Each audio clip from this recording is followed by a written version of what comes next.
Hi, it's Alexandria with the Care Girl podcast, and I'm here with Dr. Elango today. Hi. Tell us the name of your company and what you do. Medici Urgent Care and Wellness Center. We conceived of this brainchild back in 2020 after probably 15 years of working in the ER, and mainly just kind of catching people, realizing that in ER you're kind of catching people when they've kind of fallen off the wellness wagon, obviously. And so, and even with me working all of those clinical shifts, day shifts, sometimes overnight shifts, I realized that circadian rhythm disruption will take a toll on your body over time. And so I was doing everything that's in here is things that I was doing, acupuncture and IV vitamin therapy. Those are all things that I was doing to keep my system from being run down when I was working in the ER. Then kind of realized that, a lot of urban, busy professionals, young professionals like me don't really have time on a normal day or weekday to go to a chiropractor or get IV vitamin therapy or go get a massage or go get acupuncture. And so I just created a space where everything is there. It's like a one-stop shop. So we brought everything under one roof so that it's easily accessible to our clients, and they don't have to do a whole bunch of running around. To get there, they can get their physicals here, they can get their urgent care needs met here, and they can also get their alternative medicine treatments here. That's brilliant. That's brilliant. I love that you brought the two together because when you think you're welcome. When you think of urgent care, it's like all of the immediate things that you need help with. You're sick, you're this, you're that. Right. But so when they come in for an urgent, do you automatically move them over to this is what I feel like you need on the wellness side? Yes, definitely. A lot of we do have a primary care program, so a lot of times the urgent care is what brings our clients in, initially for the most part. And then most people want to know if, they're so, they're so appreciative of the concept that most people want to know when they can get their primary care here. And that's kind of how we get them into that system where, you're getting your primary care here in case you get sick, you get your sick needs met here. But on the other hand, you have access to our acupuncturists and IV vitamin solutions so that you don't get sick, so your system doesn't get run down. Yeah.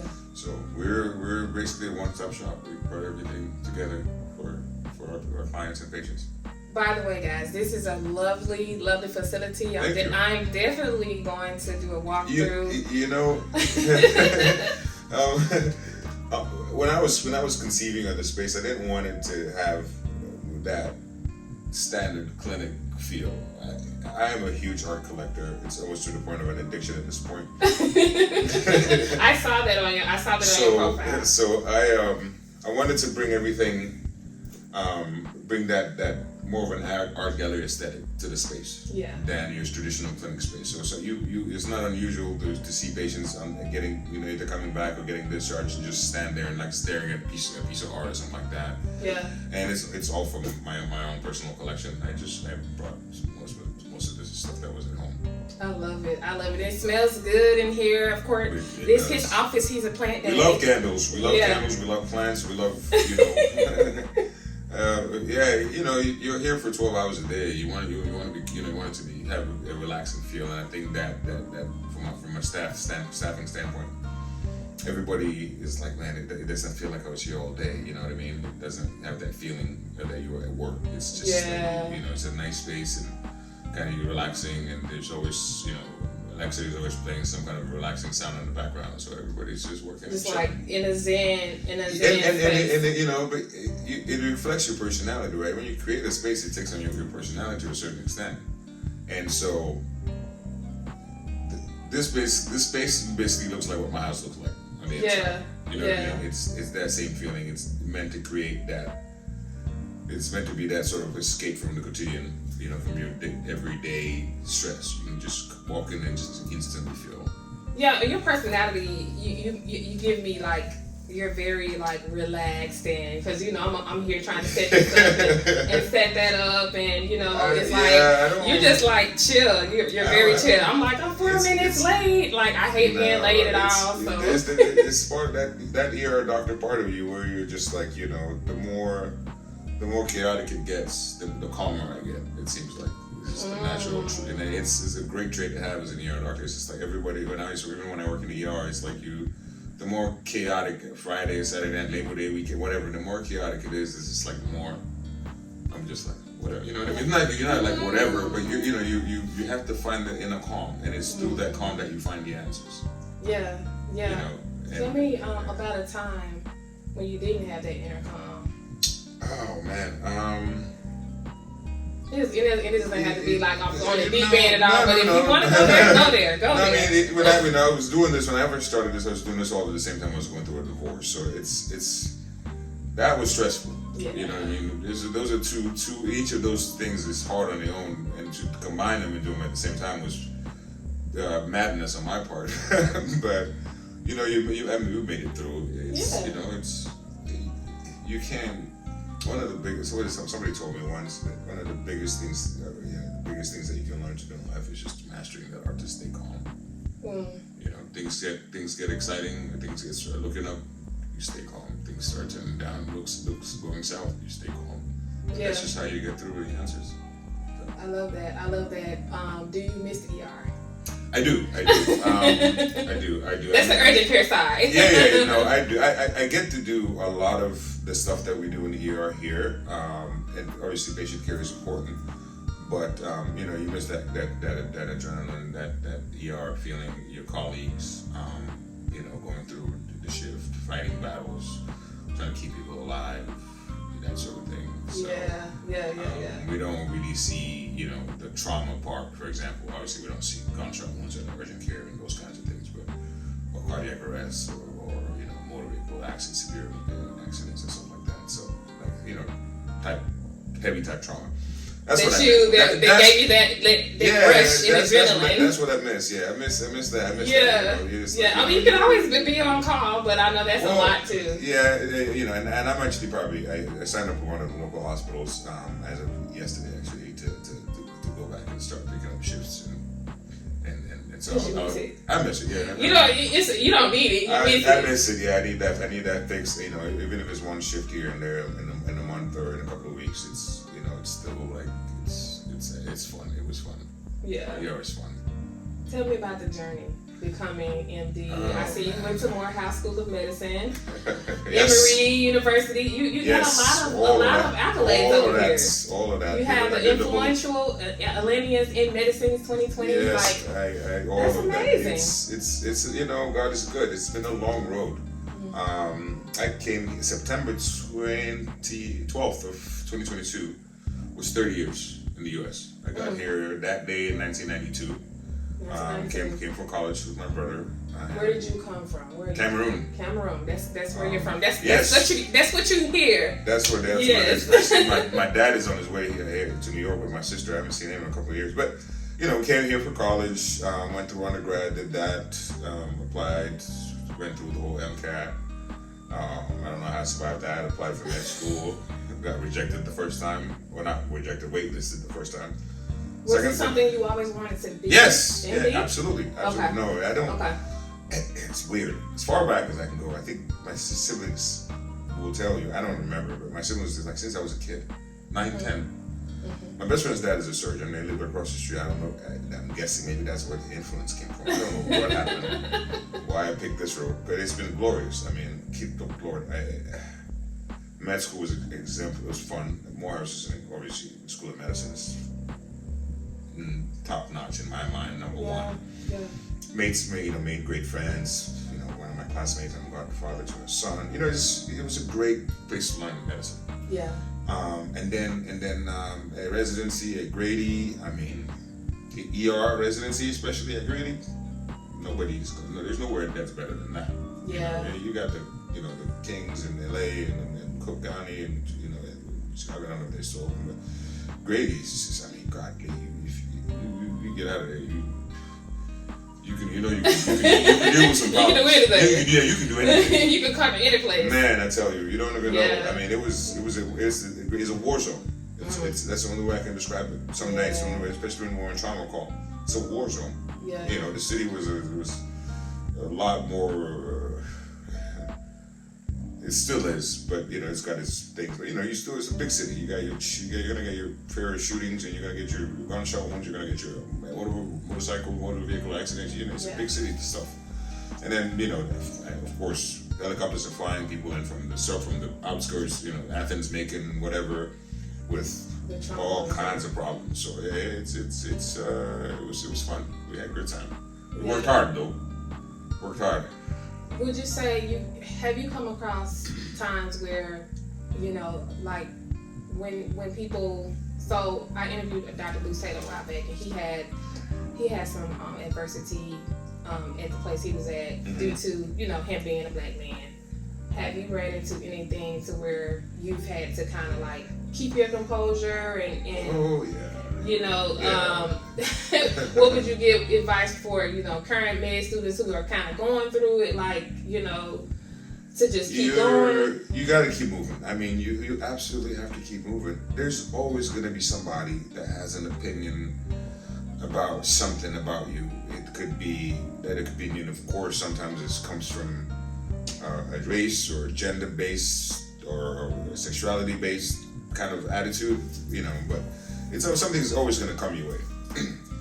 It's happened to me in my 15 years. I was in a hospital where, before where it just wasn't working out with my management, you know what I mean? And when I went back and started doing some digging, there was some stuff going on, that you realize that this institution has a history of doing this to people like me.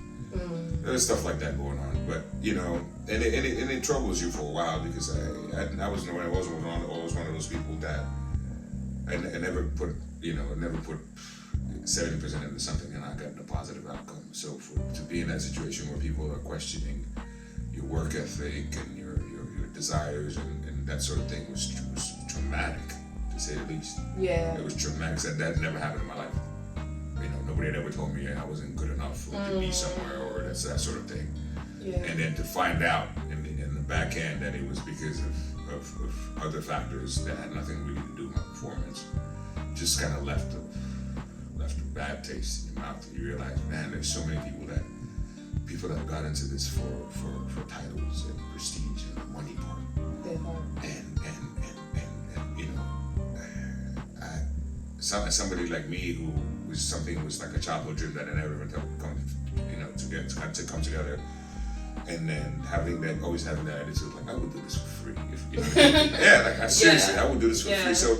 So when you get into that hospital space where people are competing for positions and medical office positions and titles and bonuses which come with money, and it was just disheartening. I was just like, my God, like this is what y'all got into it for? But to each their own. The universe has a way of leveling things. Oh, absolutely. On the backward end, and it was out of that trauma, that personal trauma, this was born. Yeah. That's why I said you created your own safe space. I said to myself, I'm going to create my own safe space. I'm going to run it how I want to run it, and nobody's going to tell me, I'm going to get my patient satisfactions from the patients coming in and getting well, and I live in the neighborhood. I see my patients all the time. Yeah. They tell you how good you are, how grateful they are to be around you, and that's what's fed this whole concept was just So do you plan on franchising or having more locations? Yes, for sure. I mean, because it's a unique model, and I think we're gonna do it. My plan is to do at least another 2. I'm saying it like a joke, but my plan is to do another 2. I'm gonna do another 2, and then we'll see what happens from there. By that time, my daughters will be in college, I think. So. How old are your daughters? 14 and 12. Oh my goodness. I bet they're smart as a button. Man, listen. It's too late to give them off for adoption. Oh no, they're gonna cost daddy a lot of money. Teenage girls, man. Good Lord. What are you gonna do? That's amazing. Attitude, I'm never gonna be rich, ever. Oh! But you know what? At least you're well off, and you're headed. You're on your way to where you're going. Man, God and is I really love what you're doing here. God is incredible. Are you the only physician here? I am. I'm a medical director and provider and all of the above. Guy which take her out her. One man show. Yes, ma'am. With your support. No. I have a great team. Okay. Great. Yeah. My clinical director is also my nurse practitioner. Is phenomenal. Oh, I cannot say enough about her. This place would have closed within 2 months if I didn't have her. Oh, my daughter runs my front desk staff, Natalie, and we just hired a new MA, Naz. great, and they're not just working for me. I'm mentoring them because especially the inmates that want to go into careers in medicine as providers, either as physician assistants or nurse practitioners, that sort of thing, or in med school. So just mentoring them, Yeah. I've had 3 inmates now. Two have gone off to grad school and med school and whatever, and it's just fun to see them grow. Yeah. It's like yeah. my street kids. Yeah, well, leaders create other leaders. Well, and see, a lot of times that's the difference. Like that is your result of. That's how you know I did good to me. Yes, that's the only way you can measure this. The only way you can measure this is how much you've created, how much opportunity you've created for other people. And who? Otherwise, it's a waste of time. That is. Yeah. That's true. Give me a quote or a favorite line from a book that you would say inspired you and kind of you look at and think of when you're having a tough time or just that got you through it. I've always loved. It's right there on my desk. The Napoleon Hill book, The Think and Grow Rich book. Ooh, yeah, that's a good one. It's a great book. It's a great book. I usually always turn to it, other than the Bible. I turn to that one when it's persistence. If you ask me the one thing that has gotten me this far, other than God and the universe being good, it's just persistence. It's just that attitude. I was always that kid that my mom would tell you, until you say no, well, good luck with that. It's like exactly. When you tell me I can't do something, then we're in trouble. Then I'm gonna do everything to make it work. Yeah. And so that persistence is always what paid. I got told no for med school the first time. I got told Africans don't get really accepted to American medical schools. I got told that ER especially is very competitive, and African Americans and people and black people in general don't. I've heard those stories. I've heard that stuff a million times. Even from Cameroon, I remember one of the stories I tell people that just summarizes my life is I remember that when we were in boarding school in Cameroon, we always, the senior year, it was a tradition to go up Mount Cameroon, which is the second tallest peak, I think, in Africa. And so it was a senior year routine. Everybody went. And the night before, 80 people in my class, and we were packing up and making plans to head up and start climbing at 5 o'clock in the morning. Somebody started taking bets, said, so I was the youngest in my class from the get-go. I skipped my last year of elementary school, so I got in early, so I was about a year and a half younger than my average class. Yeah. Anyway, so, wake up in the morning, we start going up a mountain. Somebody starts taking bets that night before and says who's not going to make it. And the first name that came out, I said Elango. I just sat there and I listened to it. I heard it. They thought you weren't very athletic? Yeah, no, it wasn't even that. It was just so small. And people knew that, it was the energy, it was the stamina, it was guys who were on the soccer team, bigger than me, stronger than me. It was that sort of thing. Yeah. I said, okay. Started going in the morning. I said, you said first person to quit, right? It was going to be me. So we started climbing. Within the first, hour or two, this was about a 12-hour climb, 10 people drop off. I'm sitting there going, okay, well, at least I was in the first one. This is all that the motivation was. Yeah. Halfway through, we meet a group of people coming down. We've been climbing, this is 2 o'clock in the afternoon, we've been climbing since 5 o'clock. Ooh. Yeah, 5 a.m. No. Meet another group of kids coming down, I said, man, how far is this, is the top away from the bottom, from school? How far away from the top? The guy said it was basically the distance from where we were back to our campus. 20 people bounced, went backwards. They said, nope, can't do it. It's too far. So I kept going. The guys that were on the soccer team and those guys who were athletic, they're gone. They're ahead of me. They're gone. So it's me and this other kid, a guy about my age, my size. We're slugging it. Muscles cramping, tired. Get halfway through, about 2/3 way, get almost to the top. Meet the guys in my class that have been to the top. They're coming back. They're dude, it's 6 p.m. It's getting dark now. We're not gonna make it down. They're Elango, we gotta go. You've already proved your point. Yeah. Let's go back. Mm-hmm. And I was like, I said, how far is it? They say it's just literally around the corner. You've already proved your point. It's getting dark. Turn around. Let's go back with us. And I refused. I said, if it's that close, you guys wait for me. Then we go do it. Yeah. We'll go see it, and I'll come back. And I went and I saw it, and we came back down together. That's me. And then I tell my children that story. Tell me I can't do something. Yeah. Yeah. You watch me do it. Yeah. Yeah, I love that. I love that. Great, amazing story. Now that's been that story and that attitude has carried me. Oof. it's where it's original name, basically. Yeah. I mean, you've done a lot. You're gonna have 2 more of these, and then more and more. Then you're going back to be in the ER and raising 2 daughters. Yep. You then know. I'm gonna go off to college, and I'm gonna retire and never be seen again. Look, we all work because we have children. I was watching videos of the Maldives somewhere, and one day the other day I was like, you know what? There's a whole lot of this little planet that we're on that I have to see. You said forget that. Yeah, I'm hit the road at some point. Tell everybody where they can find you and where you're located. We're located downtown Atlanta by the zoo, where it's a little plaza called the Beacon. We offer, weight loss, cosmetic Botox, your medical primary, your standard primary care, urgent care visits, IV hydration. Great space, man. Great space. Come check us out. We're online at mdmedici.com. You can, anytime.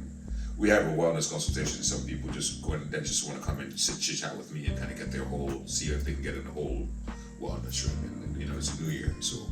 Yeah, they need to go ahead and do that. It's the time, yes. You do concierge services as well? We do concierge as services, yes. So that's for the elderly more. Well, that, and then sometimes, people just don't want to feel sick. They want to be on the couch, right?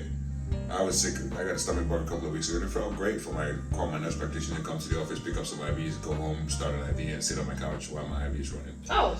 So that's what the concierge is. Obviously, the limited radius. We're not going to do concierge services in Macon, but as long as you're in the downtown area within five or so miles of us, if you're not feeling well, give us a ring and we'll come through. We've had quite a lot of people. Well, the movie shooting around. Sometimes it's people on the set get sick, call. We're there. And what insurances do you all take? Cigna, Humana, all of them. Aetna, Blue Cross. We're working on United. Their program is. So no Medicaid or. We do take Medicaid. Yeah, okay. we do. Okay. Medicare doesn't. No, Medicare. Medicare? No, Medicare. Medicare, not Medicaid. Okay, Medicare, not Medicaid. Yes. Okay. Private pay as well. Correct. Okay. Correct. Okay. Yeah. Awesome. Well, I'm so glad you came on today, and thank you so Thanks much. for having This me. is so awesome. Thanks for I'm gonna have to come back and try maybe the IV or something. And Yes. do that. Make sure you like, follow, and subscribe, and go over to our YouTube to see more of the Care Girl podcast and experience. Stay well.